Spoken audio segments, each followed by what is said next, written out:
Detasemen Khusus 88 Anti Teror bergerak cepat meringkus seorang pria berinisial A, terduga pelaku di balik insiden ledakan di Kompleks Olahraga Dadaha, Kota Tasikmalaya.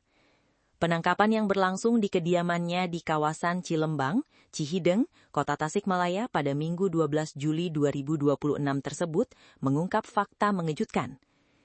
Warga sekitar mengenal pria yang sehari-hari berprofesi sebagai penjual es teh kaki lima tersebut merupakan mantan narapidana terorisme atau napiter dari jaringan Jamaah Ansharut Daulah.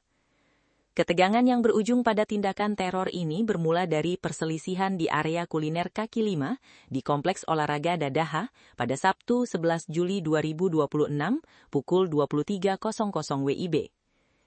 Awalnya adu mulut terjadi antara seorang pedagang tahu gejrot berinisial U dengan pedagang es teler berinisial G. Cekcok pun berlangsung hampir 30 menit. Seorang pedagang jagung berinisial S pun ikut membela G, dan kebetulan keduanya bersaudara. Setelah cekcok usai, pedagang lain, yakni seorang penjual es teh berinisial A, mendatangi lokasi kejadian dan tiba-tiba diduga melakukan peledakan di area pedestrian Dadaha. Sontak pedagang lain kalut dan berhamburan hingga berteriak akrena ledakan itu. Rentetan peristiwa mencekam tersebut langsung memicu pergerakan tim Densus 88 Anti Teror ke lokasi guna menggelar olah tempat kejadian perkara.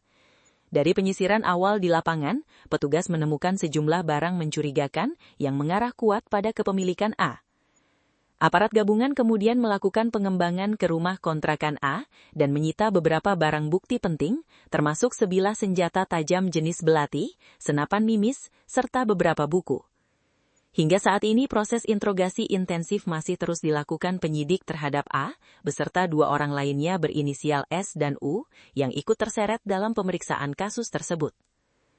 Latar belakang kelam terduga pelaku dibenarkan oleh warga di lingkungan sekitar tempat tinggalnya.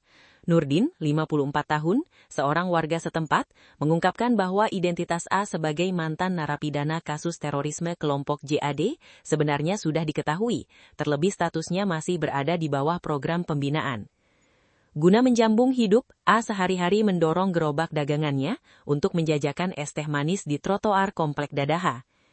Pelaku memang mantan napiter, tapi selama ini sudah kembali ke NKRI, serta memilih berdagang es teh di Dadaha, ucapnya kepada tribunpriangan.com, Minggu 12 Juli 2026. Nurdin mengisahkan, di balik kesehariannya berdagang, A dikenal mempunyai kemampuan khusus dalam merakit petasan, yang biasanya diproduksi dan dijual sebagai usaha sampingan saat momen Hari Raya Lebaran maupun pergantian Tahun Baru.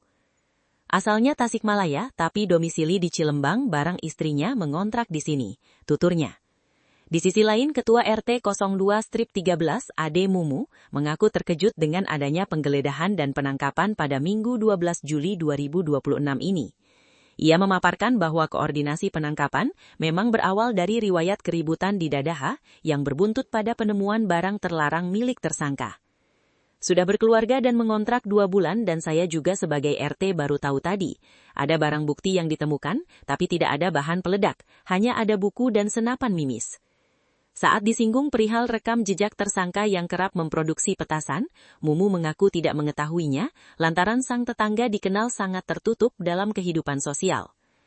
Kalau jual petasan tidak tahu, malah tahunya penjual es teh manis, dan beliau juga orangnya tertutup tidak bersosialisasi dengan warga sekitar. Suasana di sekitar lokasi penangkapan terpantau cukup terisolasi. Rumah kontrakan yang ditempati A tergolong sederhana, dengan ukuran yang kecil, bercat dinding putih bersih, dipadu pintu berkelir biru. Akses menuju bangunan tersebut pun harus melewati gang yang sangat sempit dan hanya bisa dilalui oleh satu kendaraan roda 2 saja. Faktor aksesibilitas yang terbatas ini, ditambah dengan sikap apatis terduga pelaku, membuat jajaran pengurus RT maupun RW tidak mendeteksi asal-usul maupun aktivitas mencurigakan sejak awal, sampai akhirnya pasukan anti-teror mengepung lokasi tersebut. Informasinya baru ngontrak 2 bulan dan istrinya juga dagang di pasar, ucap warga sekitar Yedi kepada tribunpriangan.com. Yedi mengkonfirmasi bahwa pola hidup harian terduga pelaku memang sangat berjarak dari komunitas warga di permukiman tersebut, di mana ia selalu langsung masuk ke dalam rumah setiap kali selesai berjualan. Terduga pelaku juga pedagang tapi orangnya tertutup, dan setiap pulang dagang langsung ke rumah, karena jarang bersosialisasi di lingkungan sekitar. Rangkaian penyidikan di lapangan kini ditindaklanjuti dengan penggeledahan menyeluruh oleh personel Densus 88 anti teror di dalam rumah kontrakan A. Langkah sterilisasi dan pengumpulan dokumen serta senjata tersebut diprioritaskan demi mengungkap motif utama di balik aksi nekat peledakan di ruang publik.